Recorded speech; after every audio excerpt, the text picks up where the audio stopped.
Ladies and gentlemen, this Sunday, the finale of a month filled with football. The memories, the underdog stories, the shocks, the stars, it all comes to a glorious end this Sunday in the World Cup final. Argentina versus France.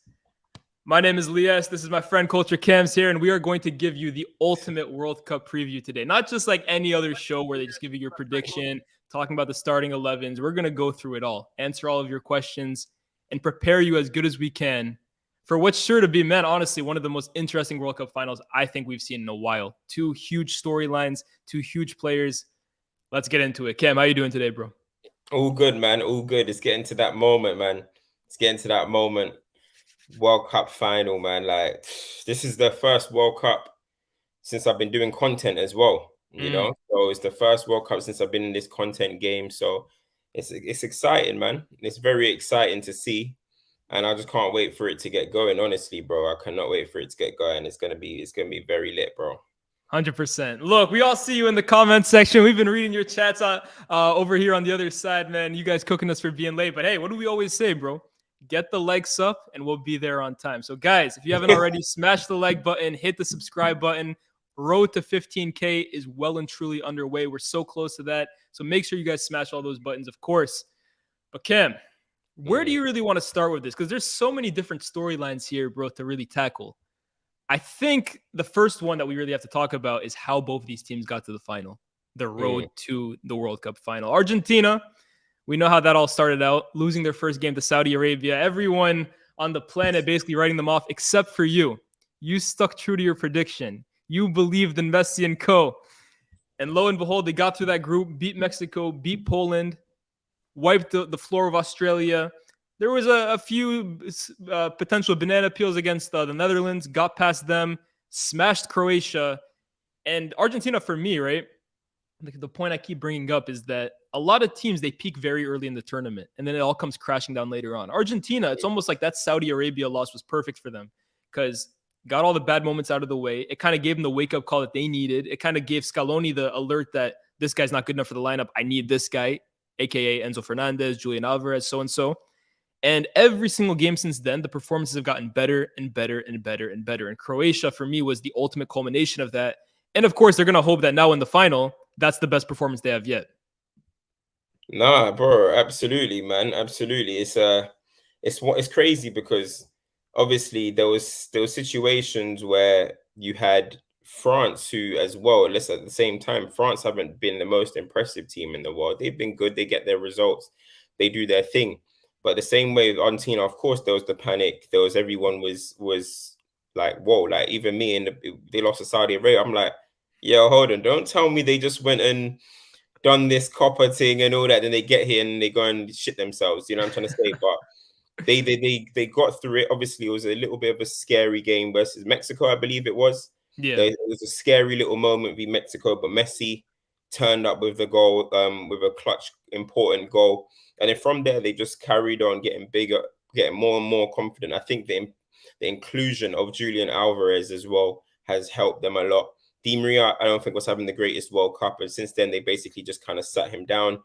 But you know what I mean? This team show a resilience. These don't show a fight. They show a passion. They show passion in every single thing they do. So it's gonna be a very, very, very interesting game, bro. Like final, if you're talking about final, even you go to the games against the last game against Croatia, that was probably the performance where it was like, all right, we're real ready for a World Cup final now. You know what I mean? All the other ones, people can say this, they can say that. Same thing with France. But that performance against Croatia just before the final shows us that they're ready for this, bro. They're ready for this. They believe in this, man. They got through Holland, Netherlands by the scrape, by penalties. But sometimes even winning on penalties, sometimes even winning in the last moment, last minute. galvanizes the team. Yeah, it galvanizes you, it gasses you up. So Argentina, they look ready for this. France, on the other hand, as well. Again, as I said, a lot of people are looking at France and they're saying, you know, maybe they were lucky against England, and then Morocco had them on toes. But we can't sleep on what experience at this level is. I've said all tournament, Lloris experienced at this level, bro. As much as he might go Spurs and start moving mad again, who knows? but he's experienced. We can't sleep on the fact that Lloris has won a World Cup, Varan has won a World Cup, Griezmann has won a World Cup, and Mbappe, Giroud. Them 5 players are experienced at this level. None of them Argentina players are, and the ones that have lost. Yeah. The ones that are lost. So at the same time, when you get to these things, it's about how you handle pressure. It's about how you handle key moments. And France are showing that they can do that. Yes, they were sitting back against Morocco, and Morocco had them, but they showed, all right, cool, we'll ride this way. Same as England. England were the ones that are looking like, yeah, and then they're like, oh, but we know what we're doing here. You men are still pups. You know what I mean? You're still pups. And then here they are in another World Cup final, despite being the World Cup curse, despite people saying no Pogba, no Kante, no Benzema, no Kimpembe, all of this type of stuff, they are here again, back to back. And they're a great team, man. So it's gonna be a crazy, crazy final, honestly, bro. Like I was saying, I genuinely think this is the biggest World Cup final since 1998, bro. Since the 98 final. I think this is the biggest final because World Cups are about captivation, innit? Yeah. Yeah. World Cups are about captivation. Going into the World Cup 98 final, the world was captivated because you just had the Ballon d'Or winner, the best player in the world, R9, and basically the second best player in the world. But Zidane finished third on that Ballon d'Or, but he won the next one. You had the 2 best players in the world going head to head. For the 2 You best had teams. 2 best players going head to head between 2 historic nations. And it's the same thing that you've got right now. The casuals, bro, I've had uncles that barely watch ball talking to me about, talk to me about Mbappe, talk to me about Messi. Who's going to win? I'm like, you man don't even watch ball. It feels like NBA, honestly, bro. We got like 2 superstar-led teams, bro. It feels like the NBA Finals. Yeah, 100%, bro. 100%. It's actually such a huge final because it's got such narratives. We can talk about the quality of other finals. There's probably players that have been better between the 2 teams. But you're talking about the actual just capturing the imagination of people, the narratives, the way people are getting ready. There hasn't been a final that's had the 2 best players in the world since 98. Yeah. 02, it didn't. 06, it didn't. 2010, it didn't. 2014, 2018, they didn't have the 2 best players in the world. Do you get where I'm coming from? Football is about superstars. Sport is about superstars. As much as people want to put it down, sport is about superstars. So it's such a big final, bro. And you know what's the best thing about this? Yeah, is there is what's the word? What we're gonna say? There's a divide between the neutrals. Let's keep it other than since 98, as I said, with R9 and Zidane, where the neutrals were divided. 2002, let's keep it 100. Everyone wanted R9 and Brazil to win. You know, Oliver Kahn and them, man. No one wanted them to win. 2006, everyone wanted Zidane to win. Italy spoiled the party. 2010, everyone was pretty much on the Spanish side because they were such a great side. 2014, Messi. Argentina, everyone wanted Messi to win. But this is finally a moment where you got casuals or neutrals like, nah, I'm with Mbappe. Nah, I'm with Messi. You got Charles Barkley saying, yeah, that boy Mbappe over there, he a problem. Bro, you've got casuals proper like or neutrals. I keep saying casual. You got neutrals sitting there like, I don't know who I want to win, you know. Nah, I'm going Mbappe. Whether it's CR7 stand, whatever it is, there's such a big build around this. So this final, people, lock in, man. Lock in. Lock in. Oi, man. Yo, WWE gotta hire you for promos or some shit, bro. Okay, the way you just built that up, man, I was right here in terms of excitement.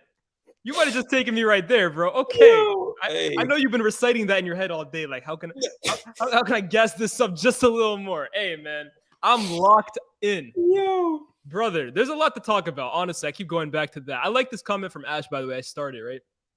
Basically, since Saudi Arabia, every Argentina game has been a knockout tie. That's 5 games in a row. He has a point, right? Like those Mexico and Poland games, the minute they lost that Saudi Arabia game, became must win. Lose, draw, and you're in danger of going home. So that kind of pressure that they've had all tournament long has really prepared them, in my opinion. But let's talk a little bit about France, right? Because I think everyone knows what this means for Messi. Like, you can't really downplay it. We all know the connotation and potential repercussions if he ends up losing this final. But France, right? It's very weird for me to see a team in a World Cup final where you almost think they don't really have that much pressure on them. At least that's the way I kind of see it, in that they are the defending champions. Like, no team has ever defended their World Cup crown since the 1950s, or the Brazil team. But this is a team that I don't think many people even expected to be in the final. I had them there purely on the fact that, like, the way my bracket worked, I didn't really rate any of the teams on that side. Like, I had them playing England and Spain, and I figured they could get past both of them. But a lot of people had doubts going into this tournament about this team because you looked at all the injuries. Benzema, Pogba, and Nkunku, and N'Golo Kante, Kimpembe, and Lucas Hernandez. Whatever you think about any of those players, there was a huge chance that all of those players were going to start at this World Cup. Kimpembe was going to be a starter. Hernandez on the left was going to be a starter. Pogba and Kante were going to be starters. Benzema up front was going to be a starter. And again, whether you rate them or not, they would have been in that team. The way Deschamps has basically, without any of those players, still managed to chop and change and organize and assemble a team that still goes to a World Cup final. Everyone knows where I stand on Didier Deschamps. I'm not his biggest fan, but I'm gonna keep it real, bro. That's highly impressive. Like, that is probably the best coaching job he's done since he took over the reins in 2014. You want to hear something interesting? Because you just mentioned all them names. The only time Deschamps has not been to a final in a competition is when Karim Benzema has been starting. Yeah. Which is, now I'm not trying to blame Benzema or nothing, but those are the only times, and that was 2014, I believe. And that was 2022, the Euros. Yeah. Other than that, he's been to a final of everything. Nations Leagues. Well, I don't really count Nation League. That's just whatever. But the Euros, World Cup. Very interesting. Very interesting that. Nah, and 100%. And I think a lot of people have kind of hinted, could Benzema potentially return for a final? I personally don't think, even if he was available, I think a lot of that is like they're gassing it up. I don't think he's fit enough to play a final. But I think even if he was available for this final, I don't think Didier Deschamps would play him. Just because from what I know about Didier Deschamps as a coach and as a man, I don't think he would do to his team that's fit and that's been with the group the whole tournament. I don't think he would jeopardize that relationship by just bringing in someone for the last game. Just knowing the way Deschamps has coached this team and held that locker room the last 8-9 years. But again, I go back to all those injuries, and he's still found a way of assembling a team that can compete. Hernandez is out. Let me go bring in his brother, who might just be the best left back at this tournament so far based on performances. Pogba and Kante, who have been the spine of this France team since 2014. In comes Rabiot, who, let's be honest, A, is highly criticized by a lot of people, but B, Cam, if you remember the last World Cup, Adrien Rabiot didn't make the France team. He made the reserve injury team and actually told Deschamps, I don't want to be on it. He basically said, don't put me on that list. That's basically an action right there that could completely destroy the relationship between player and coach. Lo and behold, a few years later, Rabiot is starting games for France. Again, one game off winning a World Cup. Griezmann in midfield, a player that, bro, if you remember his last year at Barcelona, I was looking at this guy thinking, is he still a footballer? He's a shadow of his former self. And some people have given credit to Diego Simeone for finding this role. But I think, again, Deschamps has mastered this role for Antoine Griezmann. He's potentially one of the players of the tournament. And then you look up front, the big man, Giroud, who in 2018, another player highly criticized, didn't get a single shot on target that tournament, let alone a goal. One goal off being the top goal scorer. So really, this is a France team. The moral of the story here, I guess, is that A, this is a France team with all the depth in the world, because any other team that loses all those big name players is probably screwed. This team just keeps finding solutions over and over, and Deschamps deserves a lot of credit from it. Coming from me, I'll give it to him. Yeah, and the thing is, what he's shown as well is that he's shown that he's loyal to certain players, that he'll show loyalty to them as long as they produce for him. Same way we look at Otamendi. Yeah, I mean, you look at Otamendi on the other side. If people are saying, "Oh, why is he in?" But even though Otamendi, I'm hearing he's having a good season with Benfica. I ain't been watching him, but I'm hearing he's having a good season. Absolutely. So people be saying, "Why is he in there? Play these guys, whatever." But some managers, they show loyalty to certain players as long as they perform for them. It gets out of hand when you have man playing Jordan Henderson and stuff. That's when it goes too far. You know what I'm trying to say? But when it gets to a point where if you perform for them, for him, he'll play you. That's what Deschamps has shown. But at the same time, he's shown he'll move people on at the right time as well. We don't see no Matuidi and stuff still hanging in there. Nah, he'll move them on. He'll bring in other people. And one thing that we have always said about France, and it's actually good to see them in this final, is how many times do you see all these they could field 3 teams. Oh my God, look at their youth. Yeah, Look at their yeah, under yeah. 21s. ESPN FC loves that one. Look at Bro, France's depth. we see this all the time, and all the time when we see these things, it's like the nations never end up doing it. You end up saying, "Who's this guy, man? He's not." You don't hear from that guy for the rest of your career. You know what I mean? You don't hear of him. You don't know of him. Whatever. It's just a random Eduardo name. Vargas hype, bro. Vargas from Chile Exactly. is the perfect example. Exactly. But then France ones actually went on to continue develop and develop and develop, and here they are in another World Cup final. So this is even the end of the cycle. France are going to still be strong in the Euros Yeah, and definitely. the next World Cup. So it's actually good to see because we've all said their talent pool is mad. This is Nkunku's not here, bro. He's someone who's lighting up the world at the moment. He's not here either. So like they've got so many players, bro, so many talents, and it's good to see them actually develop and actually be a major strong nation. So let's see, man. Let's see. France ain't gonna stop here. And that's why you got to give Deschamps credit. He's not throwing everyone in at one point or anything like that. He's actually seeing who's the right people to put in at the right time. Konates, Kunde, Saliba. Okay, Saliba hasn't come onto the pitch yet, but Saliba, do you know what I'm saying? So he's doing it all right between experience and the young players. And listen, they're going to be flying for years and years and years, man. They've got the formula at the moment, bro. Definitely, but that's kind of why I go back to my point. It's almost like France don't have as much.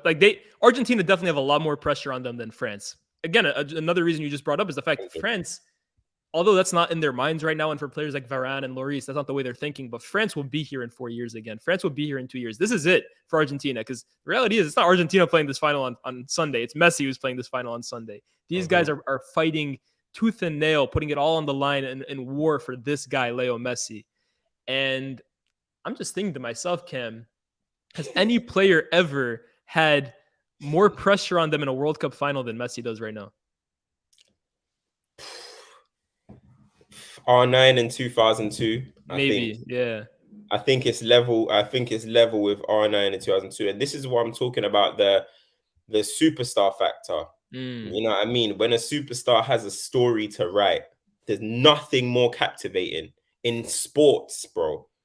You know what I mean? There's nothing more captivating. When it was finally time for Steph Curry to go and win a chip, or LeBron James to go and win a chip, or after failing with Dallas, bro, they were so against Dallas. They were so with superstars. They grab the moment. They grab everyone's emotions, bro. Yeah, I'm trying to say R9. Okay, 98. He was crazy. He had his little moment, seizure, whatever. 2002, it got there, and it was like, brother, you know you can't lose again, bro. We gave you the excuse. You can't lose again, bro. You've got 6 goals up until this point. Deliver, please. Deliver, please. And then he did. Do you get where I'm coming from? And Messi's having the same kind of moment. Amazing up until then. Lost in 2014. But the reason why I think this might even be bigger than R9's is because R9's is kind of similar, because if you're looking at his career trajectory, you knew he was always had injuries.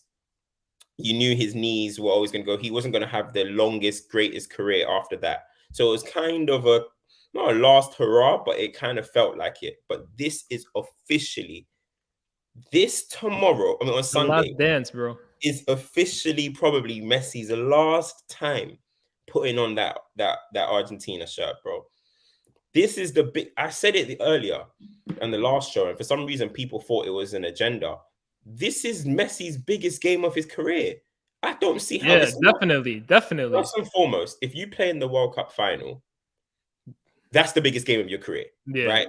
Regardless, I don't care who you are, let alone it being your final last dance. It's potentially his last season in Europe, his last time playing with Argentina, to complete a career. If he wins tomorrow, he's officially not only the best player of all time, he is already, but he is also going to arguably, no doubt, have the best career a footballer has ever had. He's won everything. Stuff 3 times over. And then he's going to go and have eight Ballon d'Ors, because if he wins this, he's going to win the Ballon d'Or. Yeah. Oh, you're gassing me up right now, man. Keep going. You do know Messi has a camera crew at the Yeah. moment following him this tournament. Messi knows, bruv. Messi knows it's the last dance, bruv. Messi knows on Sunday. Sorry, Messi knows that it's the last dance, bro. Imagine when this documentary drops. Didn't we even say that? We said that as well. Like, imagine if he does a documentary on this. Yeah. I think I said it on stoppage time. He actually has it, bro. It's gonna be crazy. It is gonna be crazy, bro. I'm telling you, this is the moment. Like, this is what sports is about. Like, if you couldn't have wrote a better script, and that's why I'm 100%. calling it legacy versus destiny. Mbappe is destiny. Like, if his trajectory after this could be unheard of, it could be unheard of. But legacy, this is Messi's legacy. Yeah. Whew, you don't want I to mean, walk away with it's 2 it's L's. crazy, bro, because this World Cup, right? This World Cup final, the way I describe it is you're either going to get a coronation, right? The crowning moment of the greatest player of all time. You're either getting that, or you're getting the passing of the throne, the changing of the guard. One GOAT to another future one. Either way, the storyline is going to be crazy. We talk about Messi. Again, I feel like with Messi, you don't really got to say too much more about it. Like, whatever you just said, there's not really too much more to add about it. This is Messi, the greatest player of all time, the crowning moment. Let's see where it leads off to. But Mbappe, that's really the interesting one. You kind of hinted at it, bro. 2 World Cups at 23 is so messed when you really think about it. And we talk about this France team, how young they are, how many future stars they're going to have in the future. Mm-hmm. If Mbappe wins this World Cup on Sunday, he could rack up 3 or 4 in a row, bro. I'm very confident. I'm very confident that could happen, bro. There's nothing to suggest France can't win 4 World Cups in a row if they win on Sunday. Yeah, he's on Pele stuff, bro. Like, this is like the back-to-back vibes and this. He's on some Pele type vibe. You know what I'm trying to say? So as I said, the reason why I said destiny is because do you know how many the people that he's chasing down? If Mbappe wins this tournament, is fake, bro. I was discussing with my boy, and people look at CVs a lot and stuff like that. We know Mbappe is going to get a few Ballon d'Ors probably in his career. He's not going to get 7, and he's not going to win 5 Champions Leagues, in my opinion.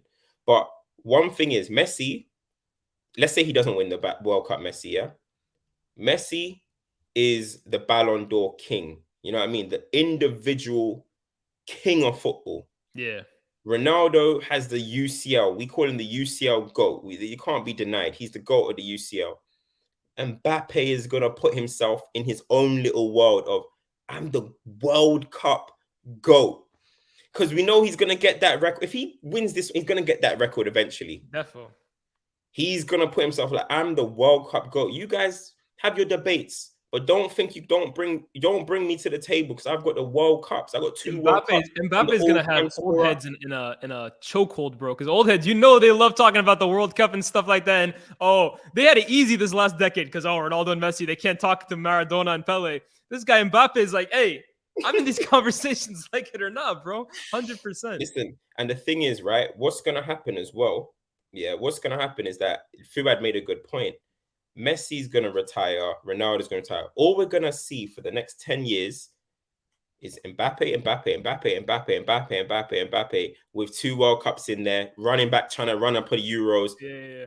Listen, conversations are going to be, it'll always be Messi and Ronaldo probably above because of ability and loads of other factors. But Mbappe is going to be putting himself into conversations and making it very, very uncomfortable for a lot of people's favorite players, bro.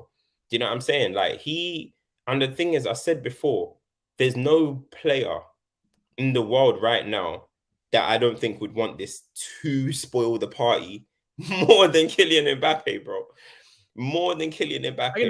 I can think of one name, and I think he's gonna be praying with every single ounce of fiber in him, bro, that Mbappe wins it on Sunday. Ronaldo, bro.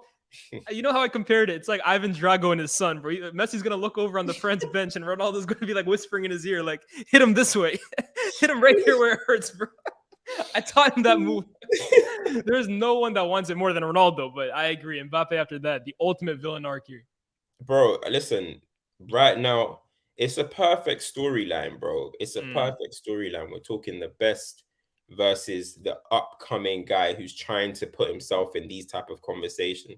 It's the best story. Obviously, everyone for story's sake, they would have probably wanted Ronaldo, Messi, but we've been hearing about Ronaldo, Messi for 15, 20 years, I got bored of that shit. This is more exciting for me. You got Mbappe trying to make history, and you've got Messi trying to say, listen, yeah, I'm 35, but I packed that thing. Now, listen, Mbappe, go and have your career now. But you didn't dunk on me in the World Cup final. I'm gone. See you later. Now do whatever you want. I'm sitting here. So it's gonna be nice, man. It's gonna be nice, bro. Honestly. I'm trying to think of that one NBA meme. I can't remember what player it was. Maybe it was Jamal Crawford. He's like, yeah, I'm 40 years old. My knees are old and wrinkly, and like I can't move the way I used to, but I'll still give you 40 or something. I think it was Jamal Crawford who said that shit.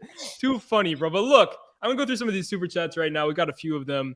Leslie here with a $10 super chat. Thank you. If Messi wins on Sunday, he will be the undisputed greatest player of all time. I think that's undisputed is the word here, because for some, it won't make a difference whether he wins it or loses it. The reality is in your head, like you stay firm with your belief. But if he wins that World Cup, like Cam said, there's already a very select few players that have a perfect resume. Like you talk about every single award possible, they have it. Ronaldinho, Zidane. I can't think of anyone else that has Ballon d'Or, World Cup, continental trophy, whether it's Euros or Copa America, league titles, all that stuff. Titles, yeah. I think it's Messi and that's it. Who?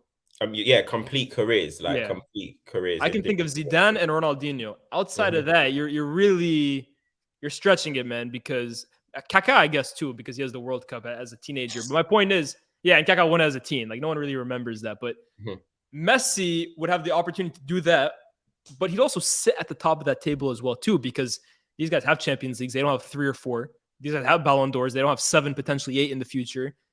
Messi can really claim to have the perfect footballing legacy, the best of all time. For a lot of people, that'll be enough to end that debate right there. Tite also here says, don't let it be your player.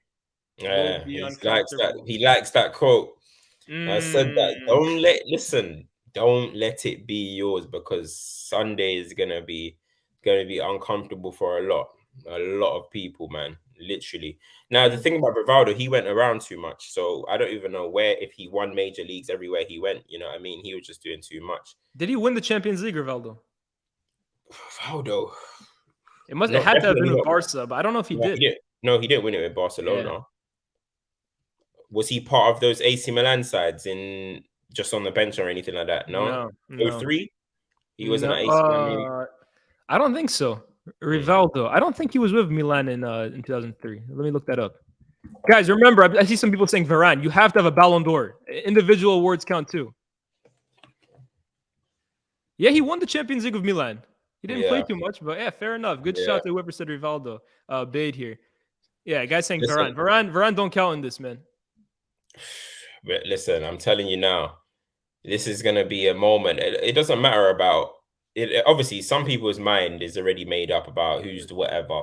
But the word he said is undisputed. And look, that's a fact, innit? That's a fact. Because you know what? Listen, football, as much as people don't like it to be about stories and narratives and da-da-da-da-da, if man loses, now let's think about it now. If he loses, people are now going to say his final record with Argentina is shocking.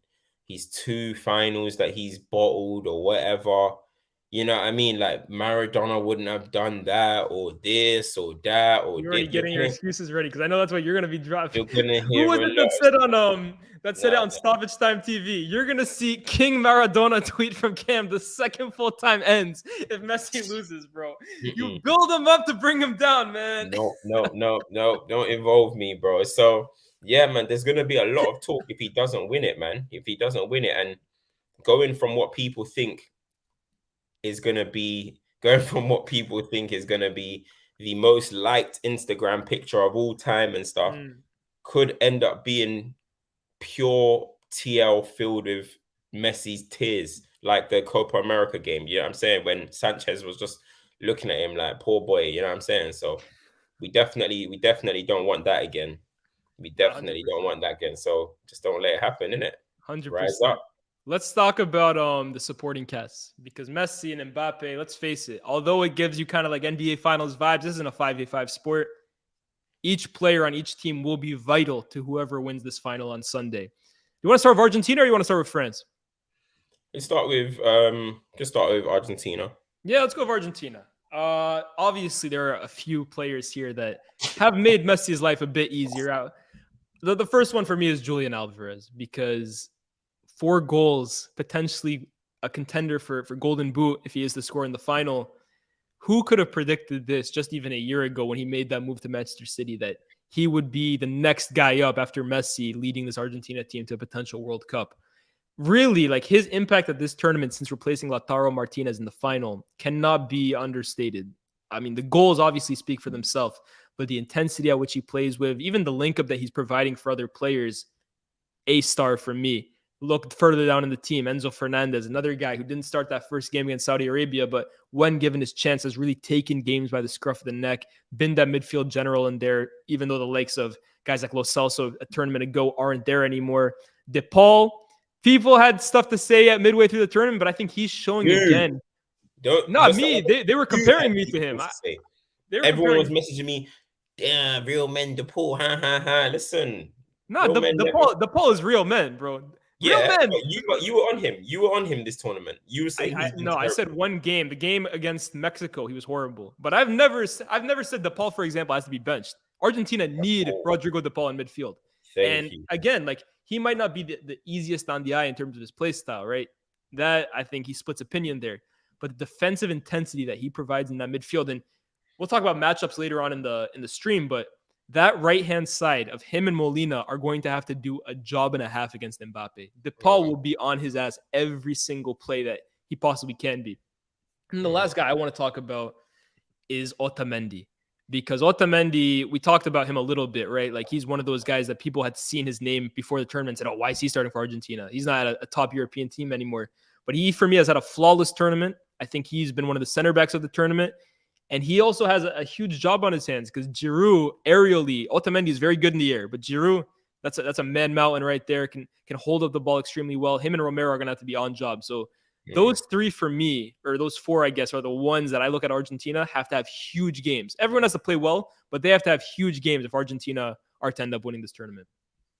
Yeah, I mean, you've been high on Otamendi this tournament as well. I feel like you listen, when people were talking about he should get dropped, I was one. I mean, he shouldn't start. I was like, let's not just do Premier League bias and just say, oh, Romero and Martinez should start. Let's actually see what's going on. He's been playing all the time. There's a reason why he's playing all the time. So big him up because he's silently just going about his business, bro. You know what I mean? And actually being one of the best centre halves in the World Cup this tournament.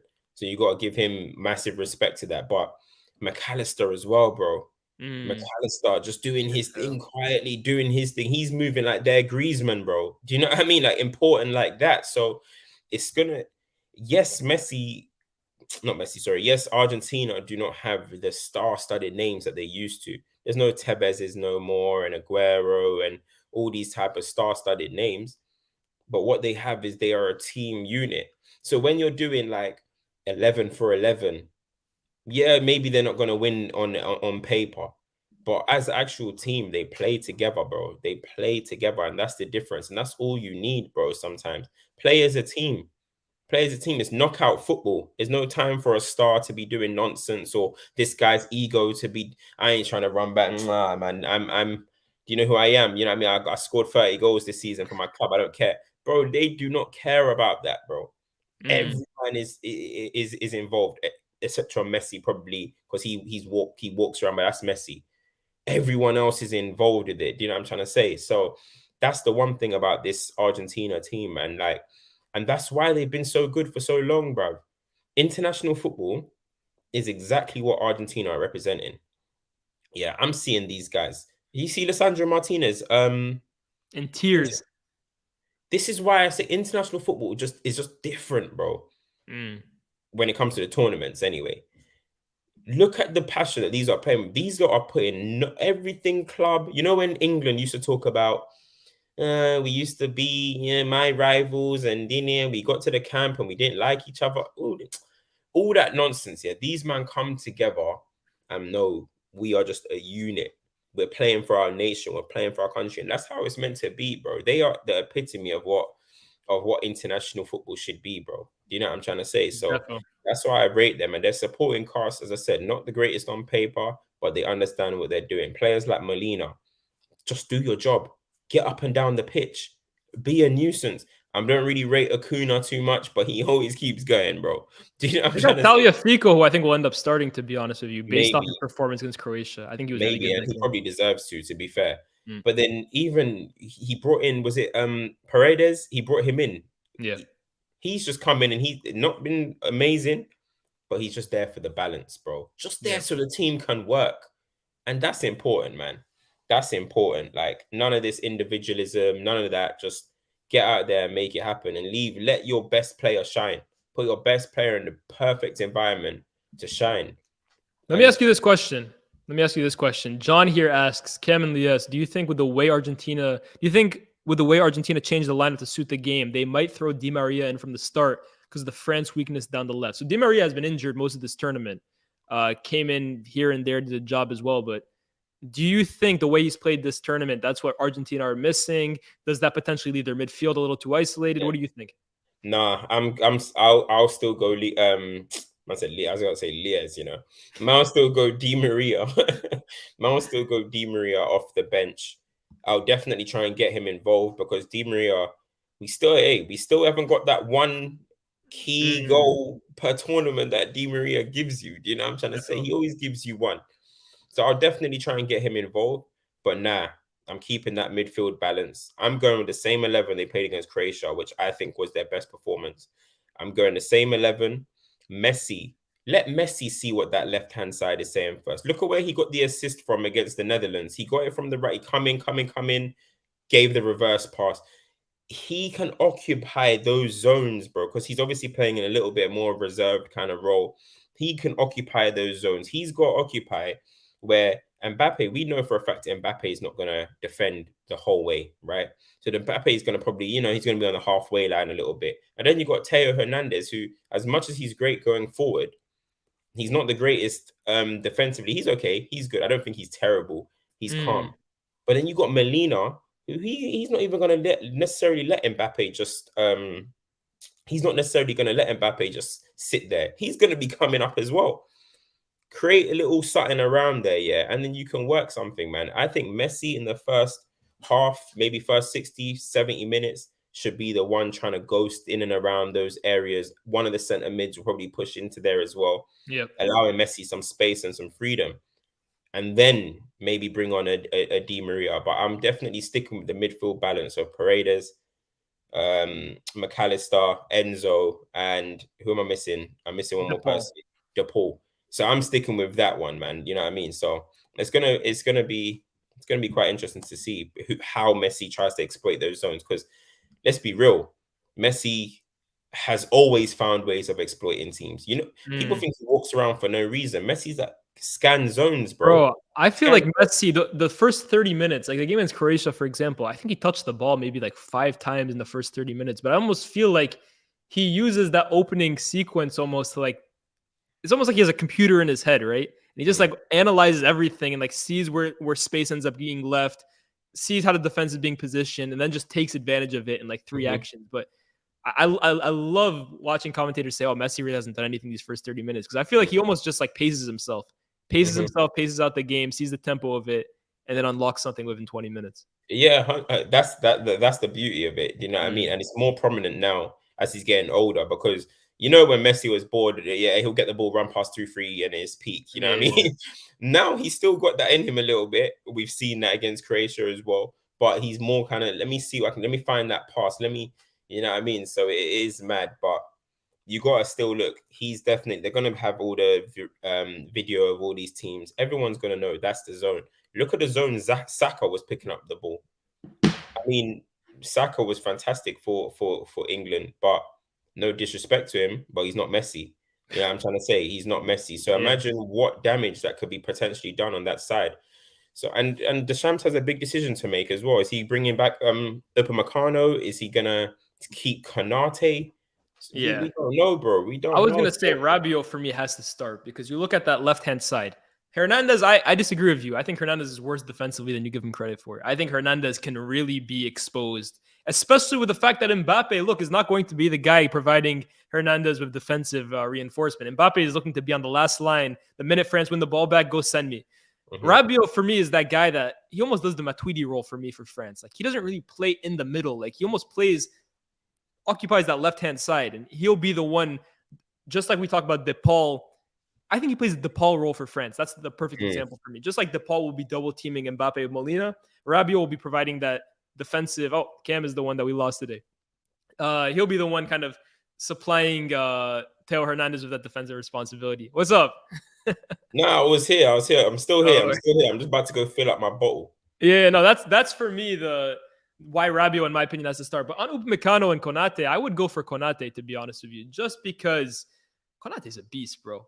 Everyone who knows me, I'm not the biggest fan of Liverpool players, but Konate is impossible to dislike, in my opinion. The guy is a tank, so physically commanding. I think he's better on the ball than a lot of people give him credit for as well. Some people want to come out like that he's stiff or that he's clanky, but I think he's a good ball-playing center back. So I would go Konate and Rafa Varan, personally. Bro, I would go that too. I'll go Konate. Bro, listen, people are up in arms because I said that he's better than VVD right now. You know what I mean? And people are crying. You think Konate is better than Van Dijk right now? I think he's better than him, bro. Konate is. I don't disagree with that. I don't care what nobody says to me. And listen, time will prove this anyway. So I feel comfortable because he's not gonna fall off on nothing. Do you know what I'm saying? Yeah, he's only getting better. He is quality. Look, mate. He is quality, but I'm hearing all these guys have flu and all this type of stuff. I don't know. Game, rise. Right, nah, hey, they ain't no Jordans out here, you know what I mean? And Jordan didn't have no flu, man. He was hungover, man. He was poisoned. They poisoned the pizza, bro. No. He was hungover, man. Jordan can't fool me, bro. Flu game. He's splitting out the alcohol, bro. Flu game hype. Man was sitting there. Allow it, man. He was on the bender the night before, bro. Anything is possible, bro. Flu game, you know. But yeah, what was I gonna say now? Now I can't even remember what I was gonna say. But yeah, I'm starting Canute. I'm starting Konate. But yeah, this flu that's going on, that's definitely concerning. That sounded a little bit like the Spurs. I don't know if you remember when Spurs played West Ham. That Arsenal chef infiltrated the place, bro. cooked up a madness. You know what I'm saying? So yeah, I don't know, man. But hopefully, I think everyone will recover. I keep telling you about Messi's cartel, bro. His gang, bro. I'm telling you, this is Messi's doing, bro. Canelo ain't want the smoke. France's team, we slip a little sun in their food, bro. Don't worry about us. They're saying it's looking a little bit rigged, boy. What is it? It's a asterisk. Don't do that. Don't do that. Yo, don't get an asterisk. Don't get an asterisk on this flipping World Cup, you know. That's all I'm saying. But nah, for real though, getting into the France team though, like one thing I was noticing about France against Morocco, and it could be a similar situation against Argentina, is they were forcing the counter-attack so much, bro. Yeah. I think Mbappe on the counter-attack is obviously unbelievable, but I think the first pass needs to be him in motion already. I don't know if people are understanding what I'm saying. I think Mbappe, when a counter-attack is starting, he needs to be off the ball, then get the ball while already in stride. Do you get where I'm coming from? Yeah. Against Morocco, they kept giving him the ball instantly to feet. And then he was trying to boot it down the line. And they were just, every single time they were eating it up. It was the kick and run. He was trying to get it to feet and boot it. That is, if they keep doing that against Argentina, they will end up losing the game, bro. They will end up, that counter-attack. It's going to be interesting though, Cam, about the counter-attack, right? Because the interesting thing about both teams is they both like to play on the counter. Neither team really loves having the ball. In fact, the stat was Morocco throughout the whole tournament averaged 38% possession. Against France, they had almost 60. So France and Argentina are similar in that route. Like Argentina are not, in my opinion, are not going to leave acres of space in behind for Mbappe to run into. They're not going to play that tactic. Neither will France. So I guess what I'm asking you is, how does either team break down the other? I know Messi can create something out of nothing, but with the way you just described Mbappe's best actions coming from, do you change the lineup a bit? Do you change the way Mbappe is positioned? What do you think? Nah, you just got to do what Morocco did. You got to do what England did. Like, as much as people say Mbappe had a little bit of impact against England, that's not the best performance of Mbappe, and neither was Morocco. You got to create a box around him, bro. That's why when Mbappe actually did get his goal, got the thing for who scored? Moani. Yeah. For when he actually ended up getting the movement, the nice feet was in central positions, bro. But that's not what I'm asking. I agree with you. How to stop Mbappe? It's easier said than done. But that's the tactic you have to decide. I think Argentina are going to take that tactic for Mbappe and for France. Do you just kind of keep hoping, just give it to Mbappe and just like the Morocco game, hope that a moment comes? For me, you get Mbappe more central. You get Mbappe closer, because sometimes Mbappe gets a little bit too reliant on doing the kicking run. Mbappe's feet is unbelievable. But sometimes he gets too addicted to doing that kick, get the ball and kick it, and let's have a foot race. Do you know what I mean? Yeah. But when he comes into the center and he shows the feet, all you have to do is a couple steps and you're a danger. But when you're on the wing, sometimes it takes way more than just a couple steps to be a danger. You got to do so much. But he went inside in Giroud came off. He went a little bit more central. He went up top and then created the goal from it. For me, he needs to get closer to Giroud. So when you get the ball, you can just bounce that off Giroud straight away. You know what I'm trying to say? That's what I want to see from him. But when he starts trying to get a little bit too touchline, I prefer Mbappe out there. I would prefer it. Bro, get chalk on your boots. Thank you very much. Do you know what I mean? That is fine. Don't come anywhere near towards the goal, like near that central area.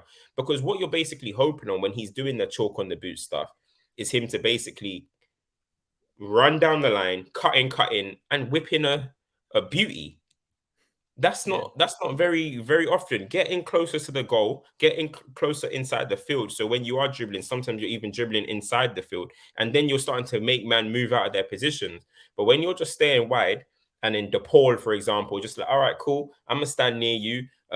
Molina's like, all right, I'm gonna stand a little bit over there. All of a sudden, they're creating a box, and you're just having to try and kick it down the line, and that's it. Or you're just gonna pass it inside, and now Tchouaméni, now Rabiot, Griezmann are having to be the ones where make something happen, please. Nah, bruv. Do you know what I mean? Mbappe, go a little bit more central and make problems. And of course, okay, it worked for them against England because Tchouaméni ended up scoring a banger. You know what I'm trying to say? Yeah. But listen, it's not always gonna work. It's the final, innit? No, 100%. Let's talk about the other France players outside of Kylian Mbappe. Griezmann. Someone here said, I think Griezmann is starting to get overrated. Like, people are trying to act smart by saying like he's been the player of the tournament. I'm looking at Fouad there. Fouad was talking nonsense the other day about, I dare FIFA to give Messi the ball. You ain't smart like that, man. Keep it moving. Just say you're a hater like everyone else and about Griezmann. But Griezmann has had a great tournament. There's no denying that. He's found this new role. He's excelled in it. I see this guy doing the hard yards and tackling fullbacks. He's accepted and embraced this role, and he will be crucial to France if they are to win, of course.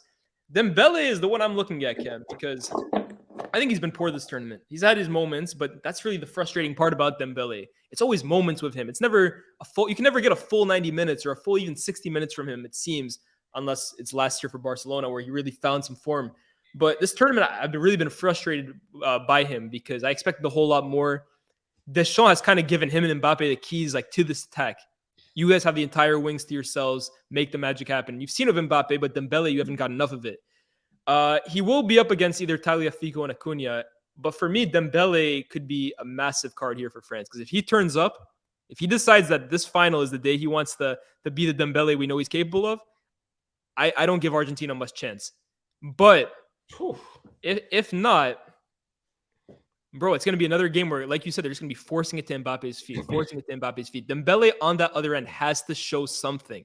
Otherwise, it's going to be very easy to defend France for Argentina. They'll sit in their deep block. To rise. He must rise.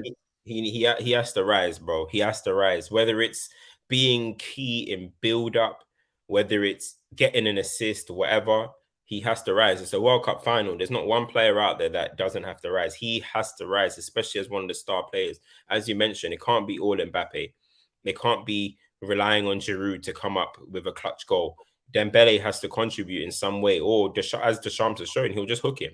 Yeah. Do you know what I'm trying to say? So he has to. Is he even 100% going to start at this point? Because he seems to be getting hooked a lot. So listen, I don't think he's going to want to change it too much, but Dembele has to rise. It's the World Cup final, bro. Dembele probably hasn't played in that many finals in his career. He played in the one where he smashed up Bayern time ago for Dortmund. Yeah. But how many finals has he really played? You know what I mean? This is a massive match for him. And this is one of them ones where it's either going to make people be like, you know what? Yes, you are that guy. Or it's going to make people be like, bro, you're a fraud, man. Like, I don't want to hear from you for another. This is Mario Götze final, bro. Rise. Yeah, Make your mark in history, bro. All of a sudden, you score the winning goal in a World Cup final. There's no more Wonder Boy flop or all that stuff. People are going to remember you. Yeah, people are going to remember you. And he has to, bro, because we're not talking about, some meaty player, you have to rise. Like, we're talking about a very, very good talent who at any moment can do something. So he needs to get involved, bro. That's the thing. He has to get involved, bro, and help out, man, because we know Argentina are going to be devising all these plans for Mbappe right now. He should be looking at it like, yeah, cool. Give me the ball first 3-4 times. Let me try and cook. Do something. Then all of a sudden, Argentina are thinking, fam, we got to deal with him too. And then Mbappe gets more space. Then Griezmann gets more space. Then Giroud gets more space. But if you're just hanging out on the touchline, not doing anything, wild shots, not really playmaking, then Argentina are gonna absolutely love it. Do you know what I'm trying to say? Absolutely love it. So let's see, man. I hope he has a good game. Honestly, I hope he has a good game. And if France do win it, I would not mind a Dembele winner, man. I would not mind that at all. Definitely. That midfield battle, though, how do you really see it playing out? Because here, Shush kind of wants us to expand a bit more on Griezmann. He's created the most expected assists in a single World Cup edition ever. He's been absolutely terrific on both sides of the ball. Defensively, I just brought it up. Like, he's taken up the Kante role almost. But then you look at that Argentina midfield, like you talked about, McAllister has been excellent, in my opinion. DePaul, you know what you get from him. Enzo is probably like the star that's like his star has risen the most from this World Cup compared to the start of it. Yeah. It'll be a really interesting. And then you have Tchouaméni. Tchouaméni, again, is another one that we almost forget about him in these young player debates because he is 22 years old, but he plays with such maturity. He plays like such poise. You almost forget about him in those debates. But that midfield battle, how do you kind of see that swinging? What direction? It's a tough way. Is Rabiot going to play? I think Rabiot will play. Let's say Rabiot plays, for example, because if my man Fofana plays, hey yo, if Fofana plays, then I'm worried for France. Yeah. No disrespect, but he's looking not ready for this level at the moment. You know what I mean? Maybe come on a sub, but Fofana, that'll definitely be concerning for France. But if Rabiot gets in there, obviously he's got the engine, he's got the legs. But this Griezmann, the thing about Griezmann is not only is he playing well on the ball, off the ball. He's playing very well as well, bro. He's defending. At one point, he was in a pivot. He was in a pivot with Tchouaméni, bro. You know what I mean? That's why Pogba said the Griezmann Kante thing, which is the worst nickname I've ever seen in my life. It's just two names combined. I was like, this is the guy who basically co-signed Pogmoji and stuff like that. His nickname game ain't too strong, bro. He ain't got history there. Man just throws Pog before any name. Nah, for real, but Griezmann has been key this tournament. The guy that said, I think people are trying to overrate his thing a little bit. Not overrate. I don't think people are overrating it. I think people are just kind of wanting to point out that he's still a key player as well. Remember that thing that I mentioned to you, Leah's, that time, like, when you're about to play Messi and it's like, no. But Iniesta, you know what I mean? I always remember that Fergie interview before the Champions League final. They're like, if you could take one player on Barcelona to put in this Man United team, who would it be? And he goes, Mascherano. Obviously Messi, bro. Oh my God. Hey, man. You know what I mean? So I get what the guy is trying to say, but I do think Griezmann has been has been super key to them. And listen, we were talking about it. Griezmann is probably the best, arguably the best international player of his generation. When you look at what he's done, I would agree. would it surprise you if he goes and has his little international crowning moment and sneaks a goal? I do think one thing I would say about Griezmann is, do think he still a little bit needs to be a bit more of a goal threat for this France Yeah, team. which is crazy for a guy who's won like a golden boot at 2 tournaments, I think, for France. Yeah. In a game like this, man, it might just take you ghosting into an area and scoring. Do you know what I mean? And that's how you win the game. So I do think he needs to be a little bit more of a goal threat. Got to make Argentina be looking that way a little bit more. Do you know what I mean? Because as we just mentioned, Dembele, if you're not giving us enough, somebody's gonna have to do it, and it's gonna be a tight game, man. It's gonna be a tight game. So it could be just what that run, that unselfish run that you make, and all of a sudden you could open something up. You know what I'm saying? So Absolutely. let's see, man. Let's see. But yeah, Griezmann's definitely been doing his thing this tournament. He'll probably be one of the top 3. He'll probably win either bronze, silver ball, one He of should those. definitely be on the podium, 1000%, Yeah. bro. Unless Alvarez scores a hat trick in the final, I think Mm. Griezmann should definitely be on the podium. Mm. A stat that I just got sent from a different group chat we're in, Cam, is that Rafa Varan has contested 17 finals in his career and won 15 of them. I could only remember one that he had lost, to be honest with you. I remember the Super Cup against Atletico, but that's the stat that they're throwing at me. The point is, this guy in finals, bro. I want to hear. I want to hear a bit from you, right? Because Varan, it just seems like this is where I say that football Twitter is like its own little bubble, and that like only on Twitter could a player with that kind of resume and that many big games on in his record and that trophy cabinet be dissed the way Rafa Varan is, bro. This guy is the definition of serial winner. Anyone saying he's been carried by Ramos, they were saying Umtiti, now they're saying Konate. Bro, there's a reason why he's the constant in all of those, right? If he was being carried, they'd be partnered with someone else. So man said he's getting carried by Konate in what, the one game they played together this tournament? Is that right or something? Or is it 2? I don't know. So Upamecano, was he carrying him or what? But listen, with Varane, I'm not even like one of these people who think like Varane is the GOAT, or I'm not even one of these people that like there's a lot of defenders that I've seen, in my opinion, that are better than Varane. But one thing he knows how to do is win, bro. Knows how to be a great partner to whoever he's partnered up with, and he knows how to rise to the highest level a lot of times, bro. Do you know what I'm trying to say? And he does it time and time again. And if he goes and wins this, people will say other things, some crazy other things about him. Probably somehow he got carried to this one.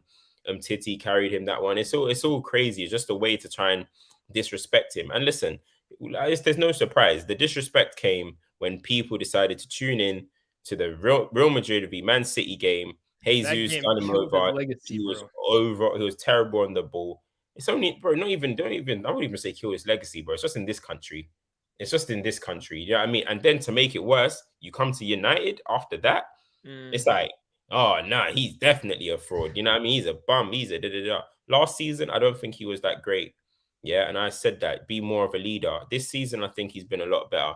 So Varane is a good defender, top defender. And anyone that doesn't see that he's a top defender, for me, is just plain hating, innit? And let's see. Don't let him win. Don't let him win 2 World Cups, boy. 2 World Cups, 4 Champions League. What are we saying? We put him in GOAT conversations, GOAT center back conversations. I mean, as I said, I've seen better centre halves, in my opinion, in my lifetime. But greater center backs. Who can chat to his CV? Maybe Ramos in terms of CV. May not be, yeah. Ramos definitely can, but who can chat to his Maldini, CV? but like, we're talking about Maldini and Ramos. We're talking about 2 of the greatest center backs of all time. There we go, bro.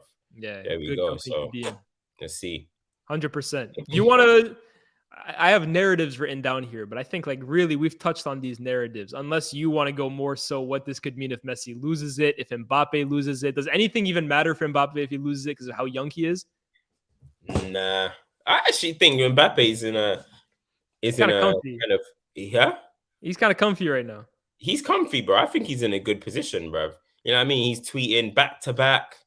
You know, he's in a good position. He's just in a, hey, should I try and make history or not type thing. That's it. I can't lie though, bro. If Mbappe doesn't score in the final and France loses, I remember what they did to Messi in 2014, where he didn't score like 4 games in a row in the World Cup. I know how football Twitter works, bro. Mbappe himself might not be reading it, but I know how football Twitter works. Mbappe must score in the World Cup final. Must. Bro, Mbappe's already got the gold one. He's already got a gold one, and he's already won the Ballon d'Or, bro. I mean, sorry, he's already scored in the final as well. You know what I'm trying to say?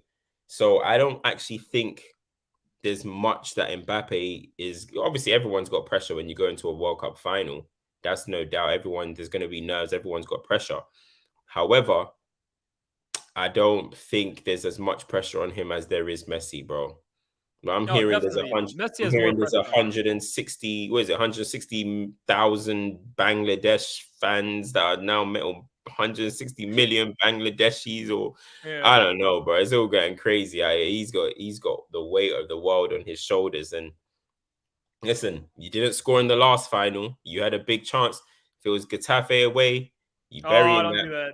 You're burying that. You know what I mean? World Cup final, you didn't bury it. So in this final, don't bring up Getafe away, bro. you know, Messi has to do it, bro. The pressure's all on Messi for me, and I think he's gonna do it, bro. I think he's gonna do predictions. We'll get into predictions for sure. What do you think of this? What's the equivalent of this Messi versus Mbappe thing in NBA terms? For me, I would go as LeBron versus Giannis. This is like the Bucks versus the Lakers. No. Wait, I need to think about it. I'll come back to me. You know what it is? It's like KD versus Giannis, in my opinion. Because KD, like, let's say this is like the chip he needs to win by himself. If you talk about the narrative and stuff like that, Messi needs to win the World Cup. LeBron doesn't need to win a championship, right? KD needs to prove it outside of the Golden State system that he can win. So that's why I say KD. But Giannis is Mbappe for me. Let me think about it. I'll think about that one. That's a good one, though. Good question. But yeah, I'll get back to that one. Let me think. Yeah. Here's another one too to think about. Cam, where would you rank this French team if they did back-to-back in terms of international teams?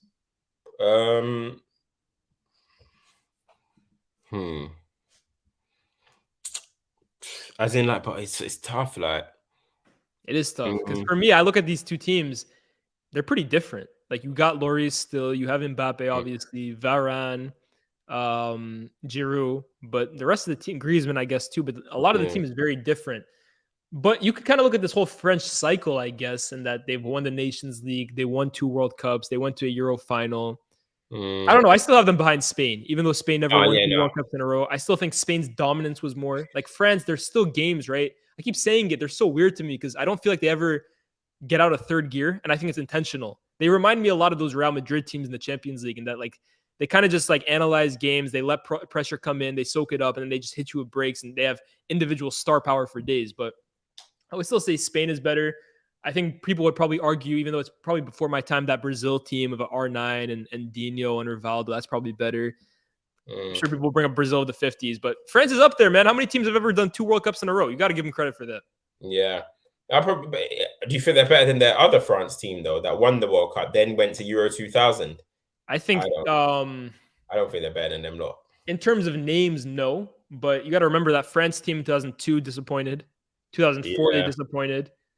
But I mean, they did 98 and 2000 and Zidane. Yeah, that's true. I would say the France 98 team is better, bro.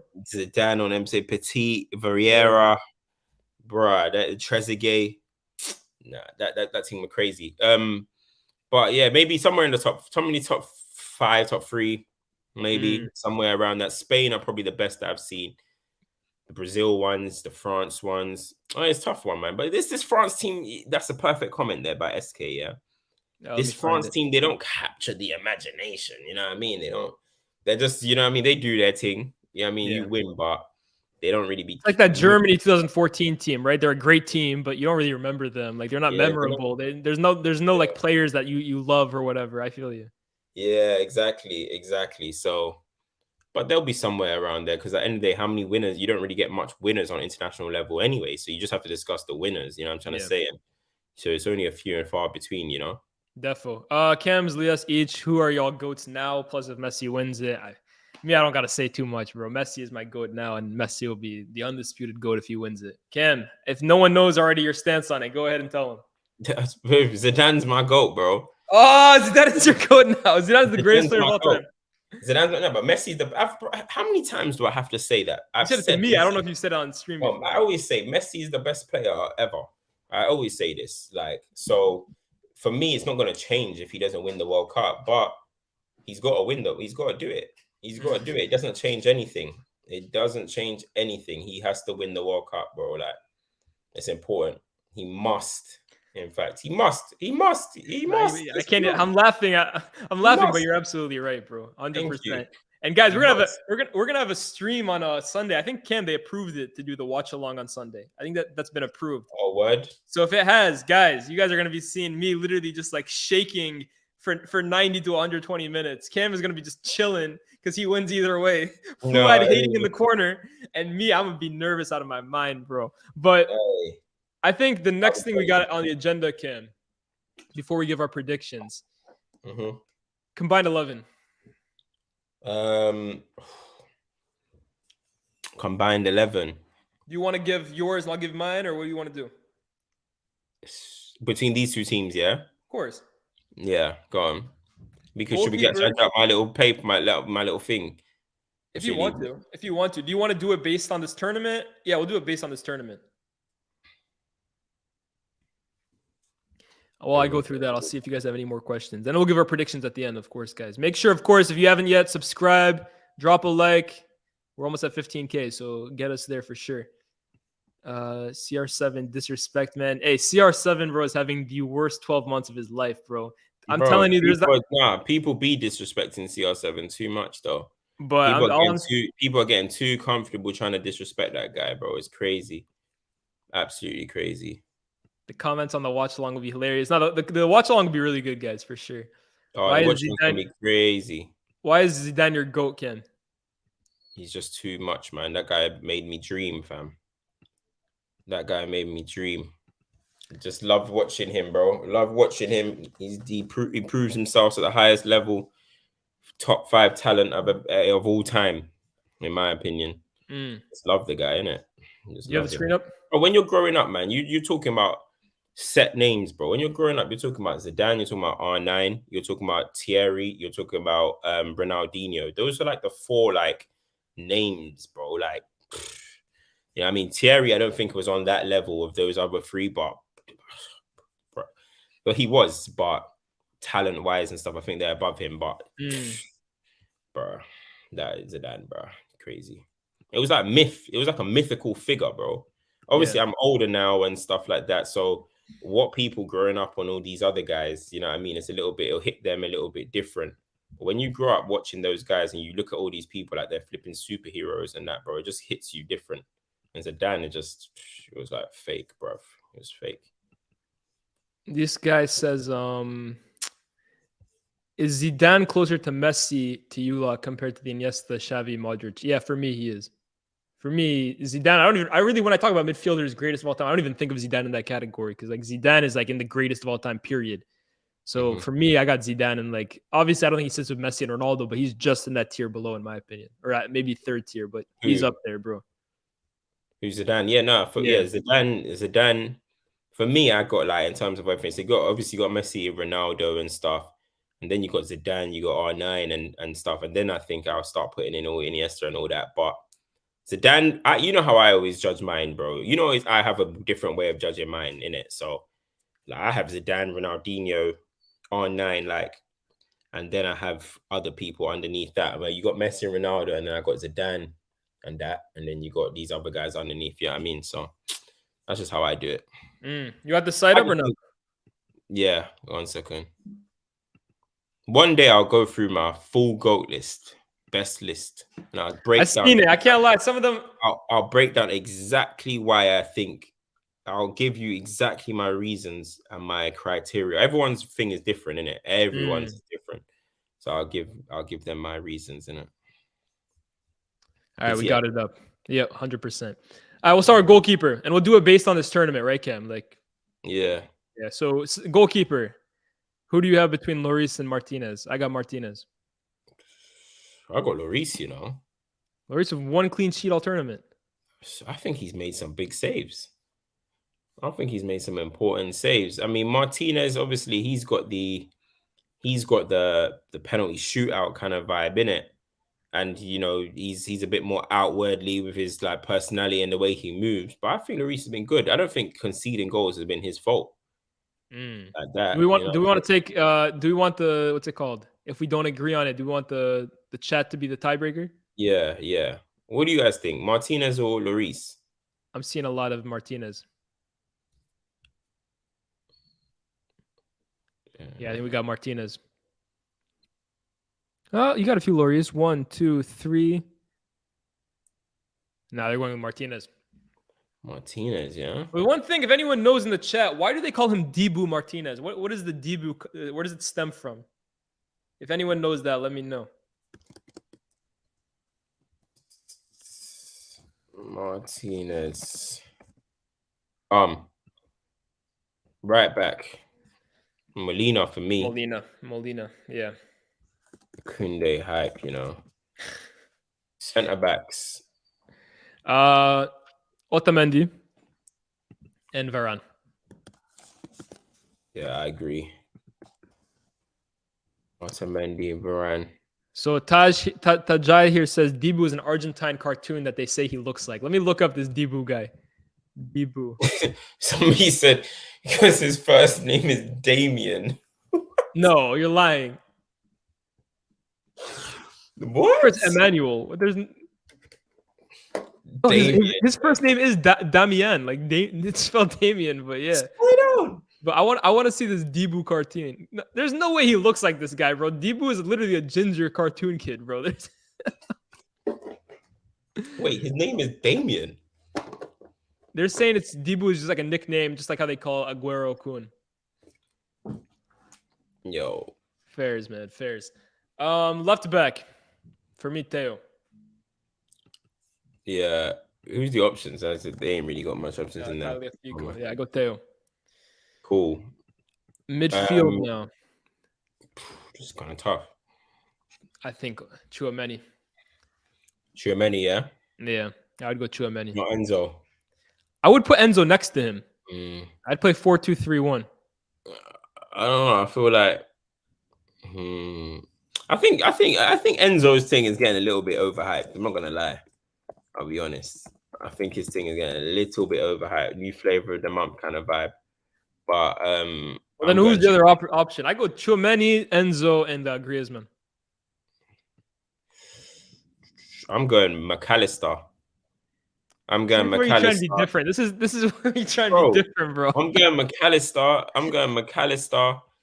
And Griezmann, bro. All right, guys. Enzo or McAllister. Who you guys got? Yo, Enzo is good, man. He's good, but I feel people are hyping it a little bit too much. Maybe, but it's just like the Griezmann versus Messi thing. We ain't got to go the complete 180 and overhype McAllister. McAllister's I'm going Enzo, man. We got to. Oh, McAllister's coming through.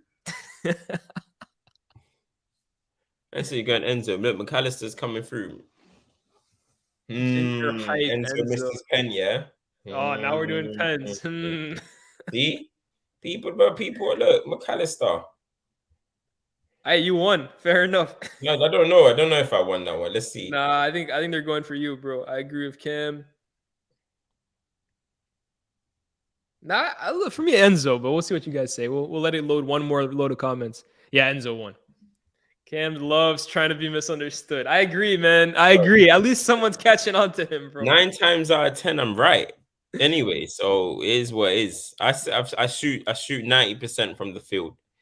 You know what I'm trying to say? I shoot 90% from the free throw line. We'll go Enzo then next to him. My kind of stuff, bro. Man, hold on, yeah. Be careful. Cam will find a way to not have Messi because of the formation. Bro, you should do a poll. Exactly, do a poll. How do you do polls on this thing, bro? I think poll you have to do it on like the YouTube channel itself.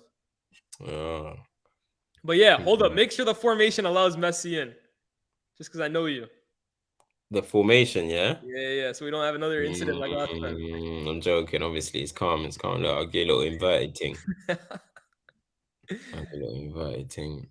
So what? We're going Enzo. Fair enough. Enzo. Does he even play that role? That's how crazy people are moving. Put Enzo next to Tchouaméni. So what? How are we doing this, bruv? 4-2-3-1. Has Griezmann been playing 10? plays a little more advanced, put Enzo a little more on the left, and then Tchouaméni holding. There you go. This is craziness, bro. And then up front, I think 2 out of the 3 are self-explanatory. Messi on the right, Kylian on the left. Rabiot's even been good as well, but you're lucky you missed the last game. Rabiot's been good. You're What? So what you think Enzo's been clear Rabiot? Huh? You think Enzo's been clear Rabiot? You know me with Rabiot, bro. I'll never say a good word about Rabiot in my life, bro. Yo, this is Get definitely that guy out of here, man. This is definitely flavor of the month, but I like him because If anyone is flavor of the month, it's Rabiot, bro. Nah, Let's not get it twisted. Because he's a calm player. I'm still seeing what going with him. Because when Twitter get too hype on someone, I need to assess them properly. And Twitter are getting too hype, so I'm gonna specifically look at Enzo, but. Like right now, right? I can see he looks decent. Yeah, he looks good. Yeah, he looks all right. Yeah. Hey, we'll go Messi on the right. Yeah, Messi. Mbappe on the left. Messi needs to be wearing number 10, man. Hold on. But then who up front? That's the one for me that I'm questioning. I think this is the one where we'll need to chat as well. Because Giroud and Alvarez, I think both have a case for it. Both on 4 goals. Both scored big goals in semifinals. I think either have a case here. Who are you going for? It's a tough one, you know. You go Giroud. I'm good. Alvarez, he's been doing his thing. That goal was so lucky the other day. It's kind of annoyed me. Messi kind of put that other one in play. That goal that he just dunked on England, yeah, that was a real moment. That was a real. He like gut punched England there, bro. Dagger. You know what I mean? Yeah, bro. He gut punched England there, bro. I'm gonna go Giroud. I think Giroud, it's tough, man, because Giroud also provides you a lot more than just the goals too. His Blinka play has been great. He's looked faster this tournament, bro. That when he hit the post against Morocco, I was like, where'd you get those wheels from, bro? I never seen Giroud move like that in my life. But Alvarez as well, bro. Alvarez is pressing, tenacious. I might go Alvarez just so I can let the chat decide. Just to keep it interesting. Chat, who you got? Alvarez or Giroud? Giroud or... Let's consider that Giroud was written off before the start of the tournament as well, man. Alvarez was not written off. No one even knew who Alvarez was, bro. Come on, man. Alvarez, we've been seeing what he's doing. He wasn't supposed to start, is my point. Like Lautaro was the guy. Watch it be a random youth like Lautaro to go win the World Cup. I swear that's gonna annoy the hell out of me, bro. I hate when finals are decided by these sidemen. Alvarez. I'm seeing a lot of Giroud though. Maybe this is one we put on a poll. Give me 1 second if I can find out how to do that. Do I have to do create post? I don't know how you do that. Yeah, hold up. I'm gonna put a post on FTBL, guys. You guys can vote for between Alvarez and Giroud. Final position of combined XI.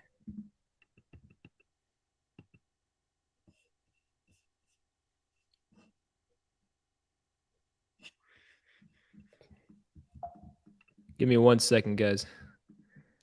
Alvarez, Giroud. What are you doing it on the YouTube? That's the only way I know how to. I don't know how to do it through the chat. I don't know if it requires you guys to get out, but if you guys can access that poll, go through there and vote for Giroud versus Alvarez. Is it there? Yeah, is it up? Yeah, it should be up. I'll hold up 1 second. I'll even see if I can copy it. Nah, you can't. That's share. Hold up. You didn't make no poll. If you go on the community page for FTBL, it should be there. Community. I don't know how to do it through here. Make sure you hit the likes, man. Subscribe too.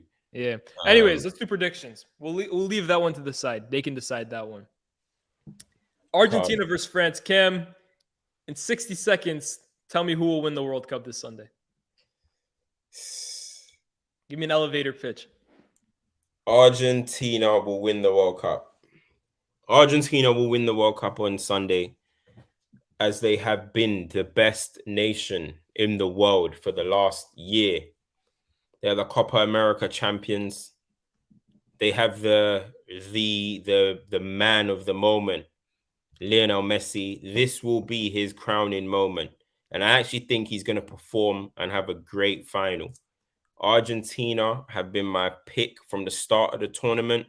So I'm going to stick with them. I'm not going to change on them in the final hurdle. Argentina will win the World Cup. Messi's time is now. It's going to happen. It's going to happen. As much as France have weapons and they have their options, and they are probably maybe a deeper squad, and maybe not even necessarily. I think this is Argentina's time, and I think Messi's going to score.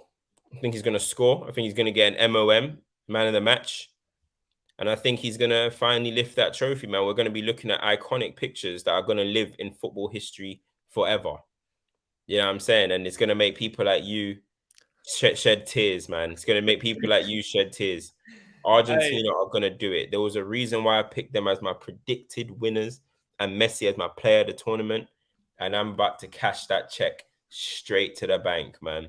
Messi, it's your time. Rise, bro. Rise. Who are you going for? Look, man, I've had my doubts about Argentina all tournament. Against Netherlands, I actually predicted they'd lose. But that Netherlands game showed me something. Like, I keep saying it. There's something to be said about a team that every single game they get better and better and better. The performances get better and better and better. The players rise and rise and rise. So there's something to be said about that. It gives me Spain 2010 vibes. And there's just something about this Argentina team, man. It almost feels like destiny. Like everything is going their way. You talk about momentum, that Croatia, everything is perfect at the moment. Everything Messi is doing, everything he touches turns to gold. And like you said, bro, people always talk about Ronaldo in finals being like the ultimate finals player. Messi in finals as well has some huge moments. Hasn't had them so far for Argentina. I mean, even in the Copa last year, didn't have his greatest game in that game. But he has always been a player for the most part that's turned up in these moments. And he must turn up in the Sunday moment because as we've seen of Argentina, anything that comes good from them comes from him. And I think it will. I think the stars are aligning for him. The stars are aligning for Argentina. I think they win 1-0. I agree as well. It's going to be some bookie player like Lautaro or like Guido Rodriguez who comes out the bench or something like that. But I think Argentina will win the game 1-0. Hey, listen, people, if Argentina don't win, it come from Lies because Lies is rooted against Argentina every single match. Don't say I rooted against them. Lies has predicted Argentina L's nearly every match, yeah? And they've been winning. Right. And they've been winning. Now, Lies is over on this side, on our side, and he's about to, and now look, let's see what happens. That's the Lias jinx, bro. I'm telling you. But Vive la France! If I'm a jinx, vive la France! Look at this guy. Nah, man, Messi's gonna do it, man. I don't like you're trying to take away the fact that Messi must score, must deliver. Man. If he scores, because even Maradona didn't score in '86. Yeah, but you just said, yeah, but I actually just watched that final back again, last night. I just watched that final. He was balling, man. You know what I'm saying? But anyway, yeah, okay, listen, he doesn't have to score, but it will be nice, and I think he will score. He will score. He's gonna have a mad performance. He's going to highlight their errors, bro. He's going to highlight their errors. You see that little right-hand side in behind? He might even teach Tchouaméni a lesson. You know what I mean? Learn life. Learn football. This is my prediction right here. Argentina win 1-0. Dybala scores off the bench. I can see this Dybala Götze moment in my head right now. It's going to be a similar goal too. That's how it's going to go. For me, it's 2-1 Argentina. Alvarez is going to score. Actually, Messi's going to score. And Messi's going to assist the next one. I don't know who's going to... Messi's goal is going to be the winner, though. Messi's goal. So I'm going to go... Griezmann. Gets one, okay. I think Griezmann's going to get a penalty. This is in my vision. Griezmann's going to get... take penalties for France. Oh, no. It's now thingy, innit? Kylian. Does he take it or is it Mbappe? I don't think they've had one all tournament. Yeah, they haven't had one. You know what? I'm going Messi brace. Wow. This is just brace. Skip Bayless. Bring him up to tear. No. I'm going Messi brace. Messi's getting a penalty. Argentina are getting a penalty. Messi brace, penalty, and a normal goal. Argentina champions. And I'm gonna be happy to see my prediction come true. You know what I'm trying to say? So let's see, man. Messi must do it, man. It's the final moment. As I said, it's the final moment, people.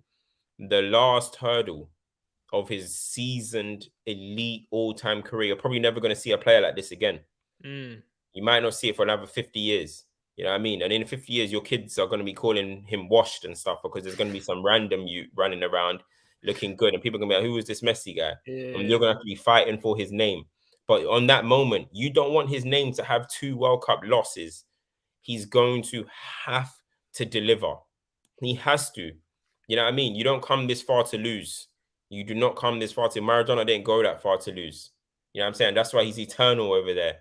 And that's why they got 1990 didn't happen. That's what, bro, we already won one. Do you know what I'm trying to say? Against all odds. This is his time, man. This is Messi's time. Slay Mbappe, slay France, the back-to-back. Yeah, we're trying to hear back-to-back champions. We've seen how he's moving. This is the time, bro. I agree with you. I think Argentina will win as well. But guys, I hope you've enjoyed this preview. We've touched on almost everything there is to touch on. The matchups, the star players, the narratives, the storylines, everything and anything you can think of. And all that's left to say now, may the best team win. May the best superstar win. And hopefully, Leo Messi is left standing at the end of it. But guys, if you've enjoyed the stream, make sure you like, share, subscribe, turn the notifications on.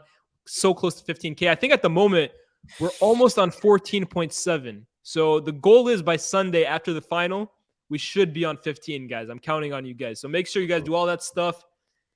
Put down in the comment section. Crazy. Yeah. Sunday's going to be crazy. Whether you're there for the watch, if we do the watch along, make sure you're there. That is going to be entertainment glory because you got to think about it. Fuad, Mr.